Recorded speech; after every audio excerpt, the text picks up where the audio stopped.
কংগ্রেস সভাপতি। আজকে কোচবিহার পৌরসভা এলাকায় বাম এবং কংগ্রেস মঞ্চের পক্ষ থেকে মিছিল এবং এখানে বিক্ষোভ অবস্থান ডেপুটেশনের কর্মসূচি নেওয়া হয়েছে। একটা কঠিন রৌদ্র, এই রৌদ্রকে উপেক্ষা করে আমাদের কোচবিহার শহরে মায়েরা, বোনেরা এবং পৌর ওয়ার্ডের বিভিন্ন এলাকা থেকে কমরেডরা এই আন্দোলনে আপনারা সামিল হয়েছে। সেজন্য কোচবিহার বাম কংগ্রেস যৌথ মোর্চার পক্ষ থেকে আমি আপনাদের অভিনন্দন জানাই, ধন্যবাদ জানাই। আপনারা শুনলেন এই কোচবিহার শহর আমাদের গর্বের শহর এবং এই শহর হেরিটেজ শহর। আজকে 11 সালের পর থেকে এখানে তৃণমূল কংগ্রেস দলের নেতৃত্বে এই পৌর ভোট চলছে। যারা বলেন এগিয়ে বাংলা, যারা বলেন উন্নয়ন রাস্তায় দাঁড়িয়ে আছে, 20টি ওয়ার্ডের সাধারণ মানুষ কেমন আছেন আপনারা? বৃষ্টি হলে প্রায় 20টি ওয়ার্ড তার রাস্তাঘাট জলের তলায় তলিয়ে যায়,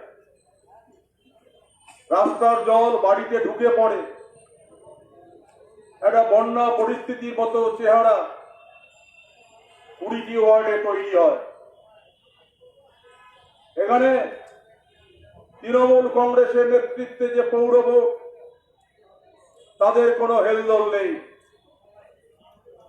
পানীয় জলের সংকট, 65,000 কোটি টাকা ওটা কাটমানিতে চলে গেছে। এখানকার জল নিকাশি ব্যবস্থা, ড্রেনগুলো, এখানকার আজকে মাটি আবর্জনা জমতে জমতে আজকে জল নিকাশি হচ্ছে না। সামগ্রিক দিক থেকে এই পৌর বোর্ড ব্যর্থ। শুধু এদের লক্ষ্য হচ্ছে এখানে দুর্নীতি করে কত টাকা লুট করা যায়। এই পৌরসভার যে কর্মী দীর্ঘদিন ধরে এখানে কাজ করছেন, তাদের স্থায়ীকরণের কোনো সুনির্দিষ্ট পরিকল্পনা নেই। কিছু পোস্টে এখানে লোক নিয়োগ করার মধ্য দিয়ে কোটি কোটি টাকা এই পৌর বোর্ডের চেয়ারম্যান থেকে শুরু করে অনেকে হাতিয়ে নিয়েছেন। আপনারা কোচবিহার শহরের 20টি ওয়ার্ডের মানুষ আপনারা জানেন। আজকে বাম এবং কংগ্রেস সুনির্দিষ্ট দাবি নিয়ে চেয়ারম্যানের কাছে আজকের যে ডেপুটেশন, তিনি কোন ডেপুটেশনে উপস্থিত থাকেন না, তার বুক কাঁপে, তিনি পালিয়ে যান। এর আগেও একাধিকবার ডেপুটেশন দেওয়া হয়েছে, তাকে অবগত করা হয়েছে, ডেপুটেশন নেওয়ার মতো তার সময় নেই। এটা শুধু এই পৌরসভার ঘটনা নয়। আজকে আমরা দেখছি আমাদের এই জেলা,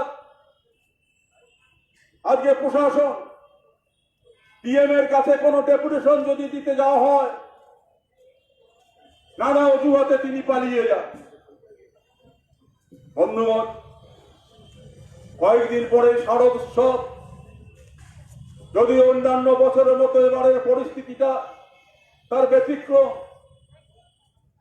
গোটা বিশ্ব জুড়ে,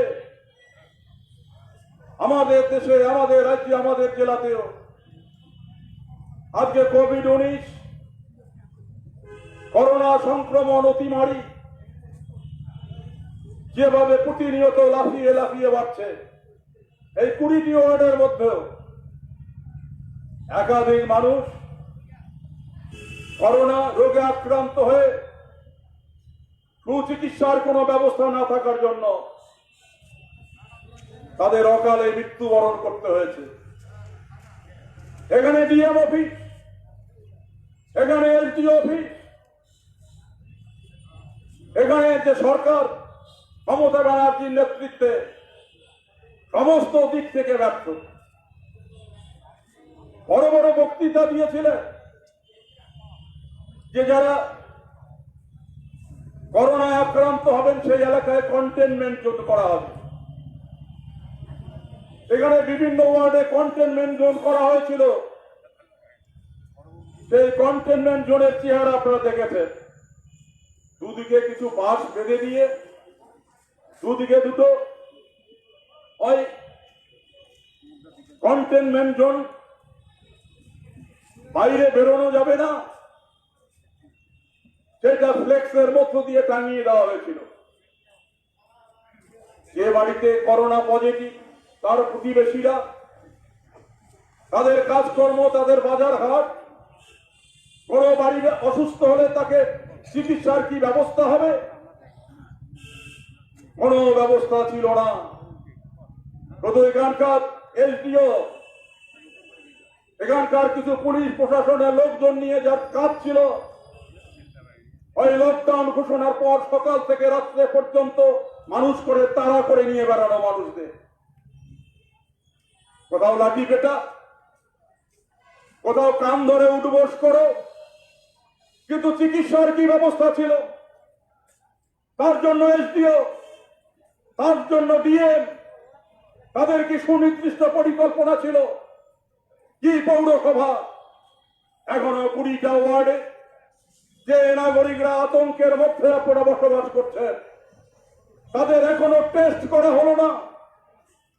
এখানে শুধু সাদা রং নীল রং মেখে দিয়ে একটা মেডিকেল কলেজ তার সাইনবোর্ড লাগিয়ে দেওয়া হয়েছে, চিকিৎসার কোনো ব্যবস্থা নেই। শুধু করোনা সংক্রমণের অজুহাত দেখিয়ে আজকে বিভিন্ন যে সমস্ত মানুষের রোগ আছে, হার্টের পেশেন্ট, সুগারের পেশেন্ট, কিডনির সমস্যা, লিভারের সমস্যা, কারো কোনো চিকিৎসার ব্যবস্থা এই মেডিকেল কলেজ থাকা সত্ত্বেও এখানে হচ্ছে না। এখানে অনেক মায়েদের নানা রোগ, তাদেরকে তাড়িয়ে দেওয়া হচ্ছে। আর এসডিওর একটাই কার্ড হচ্ছে কিছু পুলিশকে সাথে নিয়ে তিনি টহল দিচ্ছেন, কান ধরে উঠবোস করাচ্ছেন, দাপিয়ে বেড়াচ্ছেন। এ কোন প্রশাসক? এ কোন প্রশাসক? আর এখানে পাশেই আমাদের এসপি অফিস। এখানকার ওই উদ্দিওয়ালারা খুব লজ্জা হয়। এই কোন ভারতবর্ষে, কোন কোচবিহার জেলায় আছি আমরা? এই পুলিশের কাজ হচ্ছে ওই গুঞ্জবাড়ি থেকে শুরু করে, রেল গুমটি থেকে শুরু করে, চাকির মোড় থেকে শুরু করে, ওই চিল যেমন আকাশের অনেক উপরে ওঠে, কিন্তু তার চোখ দুটো থাকে ভাগাড়ের দিকে। ভাগাড় দেখলেই সেই চিল সেই আকাশ থেকে নিচে নেমে আসে ভাগাড়ে মোড়া গরু সেখানে ভক্ষণ করবার জন্য। পুলিশের একাংশের চেহারা। কখন একটা বাইক ঢুকবে, সেই বাইক আটকিয়ে সিভিক্স ভলেন্টিয়ারদের ব্যবহার করে তোমার কাগজ এটাও সম্পূর্ণ, ওটাও সম্পূর্ণ, থানায় দেবো না, এখানে তুমি রফা করবে। এ কোন পুলিশ? এই হচ্ছে আমাদের পুলিশ প্রশাসনের চেহারা। এদের মেরুদণ্ড ভেঙে গেছে, ভর্তির সম্মান রক্ষা করতে ব্যর্থ। তা না হলে ওই তৃণমূলের ওই সমাজ বিরোধীরা যাদের নামে খুনের মামলা, ধর্ষণের মামলা, লুটের মামলা, তাদের গ্রেপ্তার করতে এদের বুক কাঁপে। কাঁপাটাই স্বাভাবিক।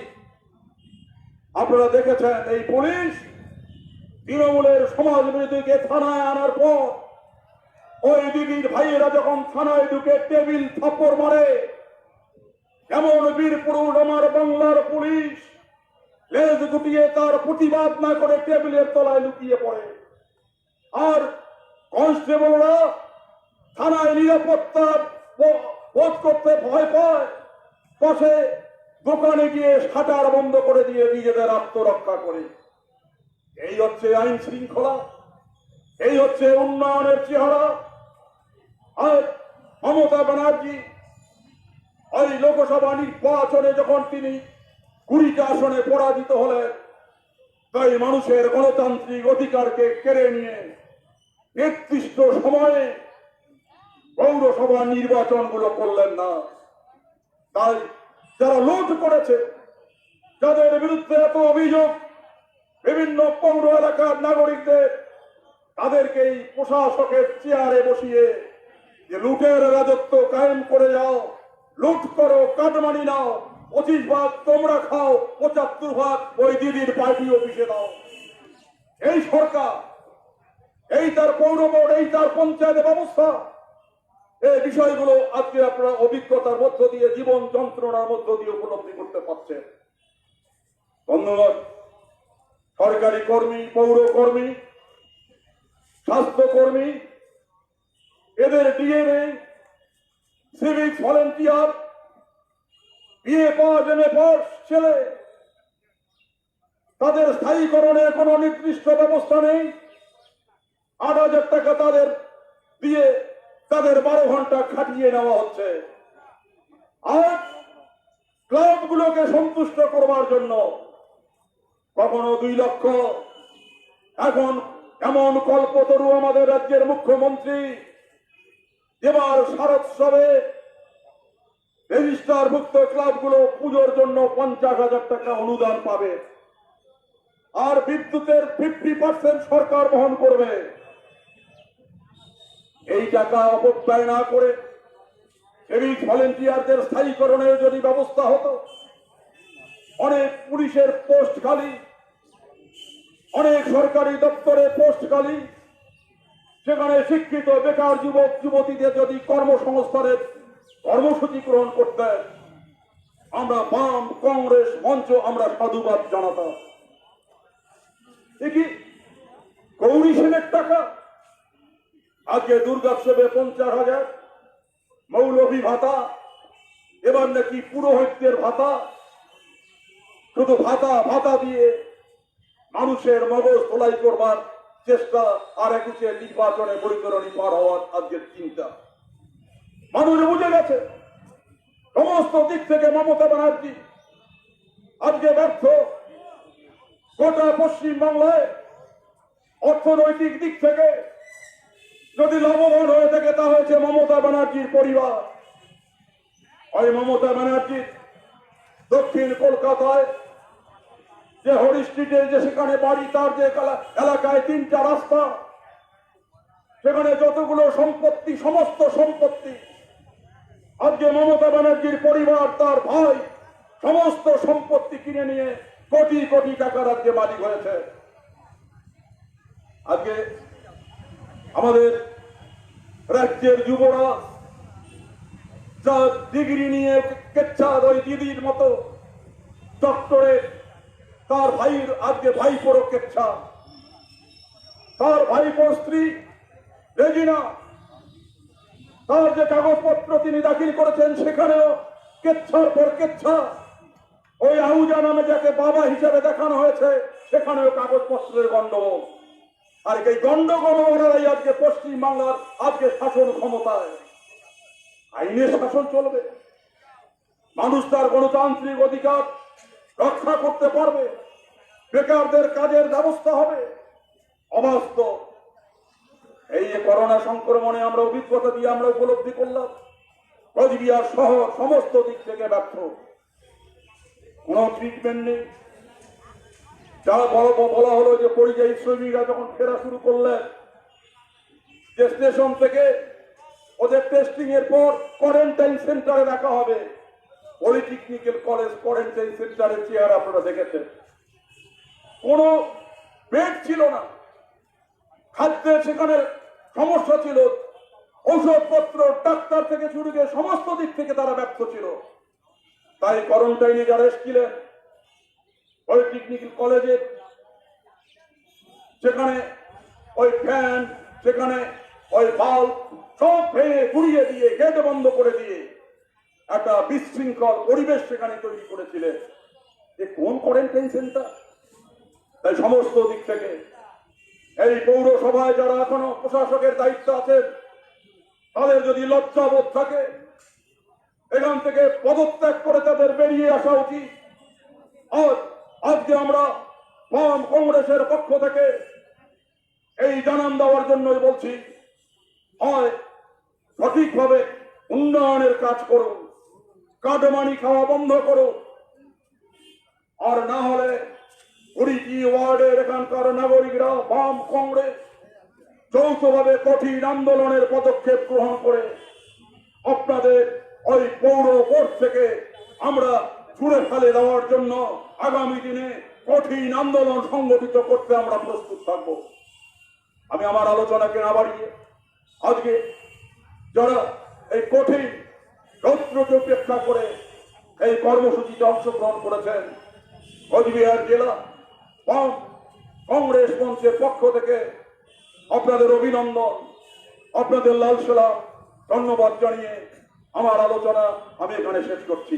ইনকলাব জিন্দাবাদ, বাম এবং কংগ্রেস যৌথ মঞ্চ জিন্দাবাদ। বন্ধুগণ, এবার আপনাদের সামনে বক্তব্য রাখবেন বাম এবং কংগ্রেসের যৌথ মঞ্চের সারা ভারত ব্লকের জেলার সভাপতি দীপক সরকার।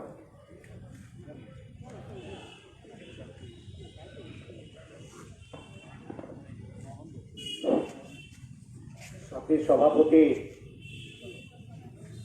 উপস্থিত বন্ধুগণ, মা বোনেরা, বাম এবং কংগ্রেস জোটের পক্ষ থেকে কাউন্সিলর ছিলেন, তাদের তিনি পুনরায় জীবন দিয়ে দায়িত্ব দিয়েছেন ওয়ার্ডে ওয়ার্ডে, এবং পৌরপতিকে বলছেন আপনি কাজ চালিয়ে যান। কাজ চালানোর জন্য তাকে দায়িত্ব দিয়েছেন পৌরপতি উপপৌরপতি।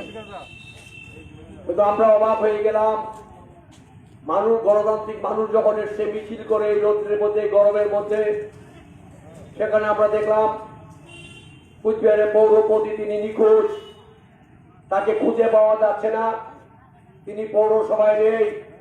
থানায় ডায়েরি করতে যাবো আমরা এখান থেকে গিয়ে, পৌরপতি কোথায় গেল খুঁজে বের করুন। ভাইস চেয়ারম্যান নিখোঁজ, দায়িত্বশীলরা সব নিখোঁজ। অর্থাৎ তারা মানুষকে ভয় পায়।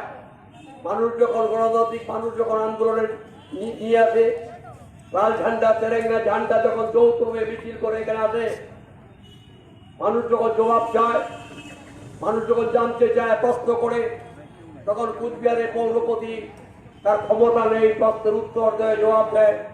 তাই তিনি পৌরসভায় অফিসে আসেন না, উপপৌরপতি বর হাজির, তারা নিখোঁজ হয়ে গেলেন। কি দাবি আমাদের? পানীয় জল দাও। আমাদের এই সভ্যতার যুগে, পৃথিবীতে বর্তমান সেই সভ্য বিংশ শতাব্দীতে, একবিংশ শতাব্দী সভ্যতা, জল মানুষের জীবনে অত্যন্ত অপরিহার্য অঙ্গ। কিন্তু আমরা কি দেখলাম, কুচবিহার শহরের পৌরসভা তৃণমূলের বোর্ড ভূষণ সিং মহাশয়, তিনি দায়িত্বে আছেন, তারা পানীয় জল দিতে পারছেন না। বাড়ি বাড়ি মানুষের পানীয় জল দেওয়ার কথা, সেটা দিতে পারছেন না। কখনো বলছে 2000 দেওয়া হয়ে গেছে, 6000 দেওয়া হবে, কখনো বলছে আরো 10,000 দেওয়া হবে। কিন্তু বাস্তব অবস্থাটা কি? মানুষ পানীয় জল পাচ্ছে না।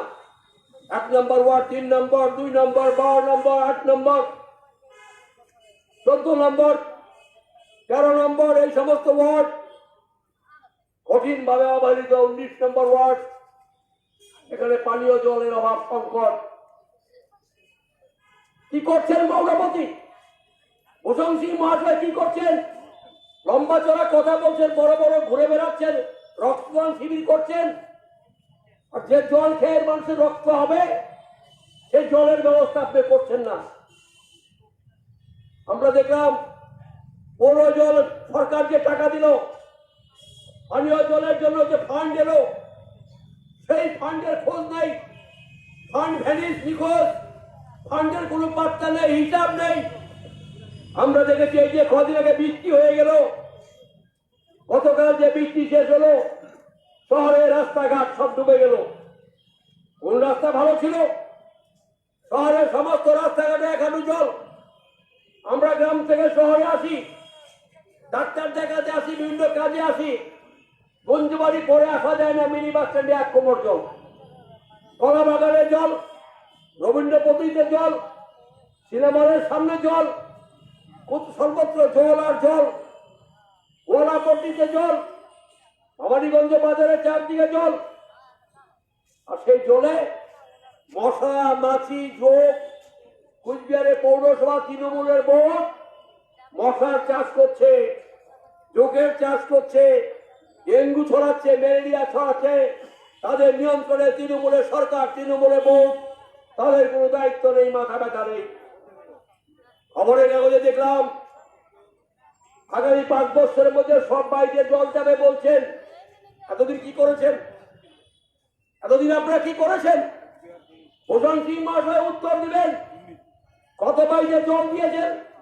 পৌরসভার দুর্নীতি, ভয়াবহ অবস্থা, কোটি কোটি টাকা গায়েব, গাছ বিক্রির টাকা গায়েব, শহরের চুল্লির টাকা গায়েব, ব্লাড ব্যাংকের টাকা গায়েব, জলের ট্যাঙ্কির টাকা গায়েব, ট্যাক্সের টাকা গায়েব, কনজারভেন্সির নামে লক্ষ লক্ষ টাকা আত্মসাৎ করা হচ্ছে।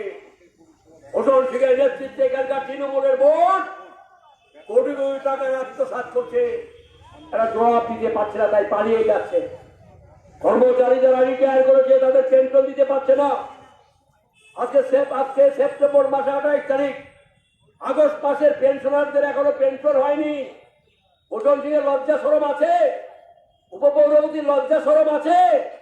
আগস্ট মাসের এখনো পেনশন হয়নি, সেপ্টেম্বর মাস 28 তারিখ, সামনে পূজা। অস্থায়ী কর্মচারী তাদের বেতন নেই। ভূষণ সিং পালিয়ে বেড়াচ্ছেন। কতদিন পালিয়ে বেড়াবেন? জনগণের দরবারে আপনাকে উত্তর দিতে হবে, আপনাকে কৈফিয়ত দিতে হবে বন্ধু। ইতিমধ্যে পেনশনারদের পক্ষ থেকে ভূষণ সিং এর নামে, কুচবিহার পৌর বোর্ডের নামে হাইকোর্টে মামলা হয়েছে। গ্র্যাচুইটি দিচ্ছেন না। 4 বছর 5 বছর ধরে যারা রিটায়ার করেছে তাদের গ্র্যাচুইটি বাকি পড়ে আছে কোটি কোটি টাকা। জলপাইগুড়ি সার্কিট বেঞ্চ হাইকোর্টের সেখানে মামলা হয়েছে, আপনার নোটিশ পেয়ে গেছেন। কয়েকদিনের মধ্যে ভূষণ সিং এর কোমরে রশি লাগিয়ে ওই পেনশনার কর্মচারীরা হাইকোর্টের দরবারে ভূষণ সিং এর তোলা হবে। কেন টাকা মারা হচ্ছে? পেনশনারদের টাকা দেওয়া হচ্ছে না কেন? গ্র্যাচুইটি টাকা মেরে দিয়ে বসে আছে। ভাই পেনশনের টাকা দিচ্ছে না, প্রভিডেন্ট ফান্ড দিচ্ছে না। হাইকোর্টে মামলা হয়েছে। জবাব কতদিন পালিয়ে বেড়াবেন? কতদিন আপনি পালিয়ে পালিয়ে বেড়াবেন? আপনাকে উত্তর দিতে হবে। কঠিন সংকট, মমতা ব্যানার্জি নেতৃত্বে তৃণমূলের সরকার, সারা দেশে কঠিন, আমাদের রাজ্যে কঠিন অবস্থা। এরা গণতন্ত্র হত্যা করেছে, গণতান্ত্রিক কাঠামো ভেঙে দিয়েছে, গণতন্ত্রকে শেষ করে দিয়েছে। সর্বত্র কঠিন সংকট তৈরি করেছে। শিক্ষায় সংকট, বেকারের কঠিন সমস্যা, ভয়াবহ মূল্য বৃদ্ধি। কালকে পেঁয়াজ কিনেছি 50 টাকা, আজকে পেঁয়াজ 60 টাকা। বেগুন বলুন, আলু, কৃষকের হাতে যখন আলু থাকে তখন আলু 5 টাকা 6 টাকা, আর আজকে আলু হচ্ছে 40 টাকা 45 টাকা। মমতা ব্যানার্জি বলছে 27 টাকা করে আলু বেচতে হবে। আর কুচবিহারের দেখলাম লাঠি হাতে 4টা হোমগার্ড সিভিল ডিফেন্স নিয়ে বাজারে আলুর দোকান খুলছে। একটু সে আলু বেচতেছে 27 টাকা আলু, একজনে 2 কেজি করে পাবে। লাইনে যারা দাঁড়িয়ে ছিল প্রথম দিন, অর্ধেক আলু পাওয়ার পরে এলচুর আলু শেষ, আলু নাই। এলচুর আলু নাই, হাতে আলু পায় না, এলচুর আলু শেষ, তার মধ্যে অর্ধেক পচা। এই তো অবস্থা। মমতা ব্যানার্জি বলছে 27 টাকা আলু খাওয়াবো। দিদিমণি, কালীঘাটে আলু খালি হবে? খালি কালীঘাটে 27 টাকা আলু? ওটা পশ্চিমবঙ্গের লোকের কি অবস্থা? আলুর কি অবস্থা? হিমঘরে আলু মজুদ আছে। তৃণমূলের সভাপতি, পঞ্চায়েত সমিতির, তৃণমূলের বিধায়ক, তৃণমূলের নেতা, তারা সমস্ত আলু স্টক করেছে। বাজারে কৃত্রিম সংকট তৈরি করেছে। আলু বাজারে আসছে না, ফলে সংকট হয়ে যাচ্ছে। ভয়াবহ মূল্য বৃদ্ধি, তরি তরকারি যা বলবেন, চাল ডাল তেল সবকিছুর দাম বাড়ছে, তৃণমূলের আমলে মূল্য বৃদ্ধি, কঠিন সমস্যা, মূল্য বৃদ্ধি নিয়ন্ত্রণে সরকারের কোনো ব্যবস্থা নেই। গ্রামে কৃষক মরে যাচ্ছে, এই তো ধান হলো, অতিবৃষ্টির ফলে ধানে পোকা ধরেছে, সামনে কঠিন সংকট, কৃষক আর সংকটে পড়বে, তাকে বাঁচানোর কোনো ব্যবস্থা নেই। সর্বত্র সংকট, বেকার সমস্যা সমাধানে এই তৃণমূলের কোনো কর্ম ব্যবস্থা নেই। বামফ্রন্টের আমলে প্রতি বছর এসএসসি করে কয়েক হাজার বেকার যুবকের চাকরি হতো, মারতে যেত, সেগুলো বন্ধ। প্রাইমারি স্কুল অ্যাপয়েন্টমেন্ট বন্ধ, কলেজে অ্যাপয়েন্টমেন্ট বন্ধ। যেখানে অ্যাপয়েন্টমেন্ট হবে একটা ষড়যন্ত্র করবে, মিথ্যা করে একটা হাইকোর্টে মামলা হয়ে সেই প্যানেল স্থগিত হয়ে যাচ্ছে, এরা তৃণমূলের কায়দা। যাতে আমরা অ্যাপয়েন্টমেন্টও দিন, ইন্টারভিউ করলাম, প্যানেলও করলাম, 8 লাখ 10 লাখ করে টাকাও জড়ো করলাম, অ্যাপয়েন্টমেন্ট দিতে হচ্ছে না, কারণ হাইকোর্টে মামলা, ইচ্ছা করে মামলা করছে যাতে অ্যাপয়েন্টমেন্ট দিতে না হয়। এটা তৃণমূল কংগ্রেস। কঠিন সংকট চলেছে, রাজ্যে আইন শৃঙ্খলা বিপন্ন, পুলিশের শৃঙ্খলা কিছু নেই। সিভিক পুলিশ কত বেতন পায়? একজন পুলিশ কর্মচারী 28,000 30 টাকা বেতন হওয়া দরকার। মমতা ব্যানার্জি সিভিক পুলিশ নিয়ে, হোমগার্ড নিয়ে 7,000 8,000 টাকা বেতন দিয়ে চালাচ্ছে, এদের ভাওতা দিচ্ছে, ধোকা দিচ্ছে। আমরা বলি সিভিক পুলিশের উপযুক্ত শিক্ষা নেই, বিএ পাস, এমএ পাস, তাদের যা স্কেল হওয়া দরকার সেই স্কেল তোমরা চালু করো। আশা কর্মীর স্কেল, আইসিডিএস কর্মীর স্কেল চালু করো। পৌর কর্মচারী যারা অস্থায়ী তাদের স্থায়ী করো। পৌর কর্মচারী যাদের বেতন বাকি তাদের বেতন দেওয়ার ব্যবস্থা করো। তৃণমূলের সরকার সমস্ত দিকে ব্যর্থ, বড় বড় কথা বলছে। আর একদিকে বিজেপি, কেন্দ্রের যে সরকার, তারাও তো দেশটা সর্বনাশ করছে। কৃষি আপনারা দেখেছেন টিভিতে, খবরের কাগজে, কৃষি বিল এনে সর্বনাশ করে দিয়েছে। 3টা কৃষকের বিল পাস করেছে, মজুদদারি কথা তুলে দিয়েছে। Adani company, Reliance company, Advani company ইচ্ছা মতো তারা মাল মজুদ করতে পারবে।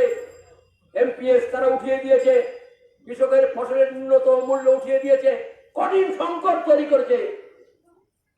এসেনশিয়াল কমোডিটি ট্যাক্স সংশোধন করেছে, চাল, ডাল, আলু, তেল, ছোলা, পেঁয়াজ, এগুলোই বড় বড় কোম্পানি লক্ষ লক্ষ টন তারা মজুত করবে, বাজারে কৃত্রিম সংকট তৈরি করবে। রিলায়েন্স কোম্পানি ব্যবসা করছে, ওই যে খাগড়াবাড়িতে রিলায়েন্সের দোকান, কুচবিহার শহরে রিলায়েন্সের জামা কাপড়ের দোকান, দেখবেন বড় বড় ছোট ছোট ব্যবসায়ীরা মার খাচ্ছে, ছোট ছোট দোকানগুলো মার খেয়ে যাচ্ছে। সামনে পূজা, কঠিন সংকট, একদিকে কোভিডের সংকট, কোভিড নিয়ন্ত্রণে কি কেন্দ্রীয় সরকার, কি রাজ্য সরকার, কি দিদি ভাই, কি মোদি ভাই, দুনো ব্যর্থ, দুই সরকারই ব্যর্থ। বিজেপি, তৃণমূল কোভিড নিয়ন্ত্রণে ব্যর্থ, তাই কোভিড আজ নিয়ন্ত্রণে আসেনি, কোভিড সংকট। আর কুচবিহারের ডিএম সাংবাদিকদের ডেকে নিয়ে চেম্বারে বসে বিবৃতি দেয়, ডিএম আর ফিল্ডে যায় না। একটু যেমন আলু নিয়ে দৌড়ায়, ডিএম আলু নিয়ে ঘরে বসে থাকে, ফিল্ডে দৌড়ায় না।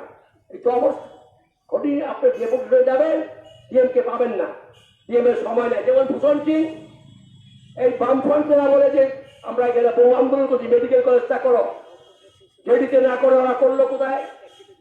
শহরে। এবার হাসপাতালে জায়গা নাই, ছোট জায়গা, রুগী দেখার এক বেডে 3 জন 4 জন রুগী। মেডিকেল কলেজের যে পরিকাঠামো সেগুলো নেই, সমস্ত পরিকাঠামো অভাব। প্রায় প্রায় মেডিকেলে আমরা শুনছি দেওয়াল ধসে পড়ছে, বিদ্যুৎ সংকট, অমুক মেশিন খারাপ, অমুক মেশিন খারাপ, খারাপ খারাপ সবই খারাপ। এমন হাল করলো যে ভূষণ সিং এর করোনা হলো, ভূষণ সিং মেডিকেলে ভর্তি না হয়ে চলে গেল শিলিগুড়ি নার্সিং হোমে। হাইরে তৃণমূল কংগ্রেস, এত যদি মেডিকেল কলেজের রমরমা, এত চিকিৎসার উন্নয়ন, তাহলে ভূষণ সিং, উজ্জ্বল গুহ আপনার শিলিগুড়ি নার্সিং হোমে গিয়ে চিকিৎসা করেন কেন? তার মানে সরকারি চিকিৎসার উপরে এই তৃণমূলের যারা এমএলএ, কাউন্সিলর, কমিশনার, মন্ত্রী, এদেরই কোনো আস্থা নাই, কেন করে কোনো ব্যবস্থা নাই। গরিব মানুষের জীবন নিয়ে ছেড়ে গেলা চলছে। আমরা বাম ফ্রন্টের পক্ষ থেকে, কংগ্রেস জোটের পক্ষ থেকে এগুলোর বিরুদ্ধে তীব্র প্রতিবাদ করছি, তীব্র আন্দোলন করতে চাই কম বন্ধুগণ। তাই আমাদের হাতে আহ্বান থাকবে, আজকে আমরা এসছি ঠিকই, ভূষণ সিং পালিয়েছে, আজকে আমরা এসছি ঠিকই, যে ভাইস চেয়ারম্যান পালিয়েছে, কিন্তু আমার একদিন আসবে কুচবিহারের জনগণ যাচ্ছে জনের দাবিতে, দুর্নীতির কৈফিয়তের দাবিতে হাজারো হাজারো মানুষ এই বহুসভার দরজা জানলা বন্ধ করে ভূষণ সিং এর কৈফিয়ত চাইবে। সেই দিন সামনে আসছে, তার জন্য তৈরি থাকবেন। এই কথা বলে সবাইকে অভিনন্দন জানিয়ে, বাম কংগ্রেস জোটের পক্ষ থেকে আপনাদের অভিনন্দন জানিয়ে, ফরওয়ার্ড ব্লকের পক্ষ থেকে আপনাদের অভিনন্দন জানিয়ে আমার আবেদন শেষ করি। জয় হিন্দ, আমার নমস্কার গ্রহণ করবে।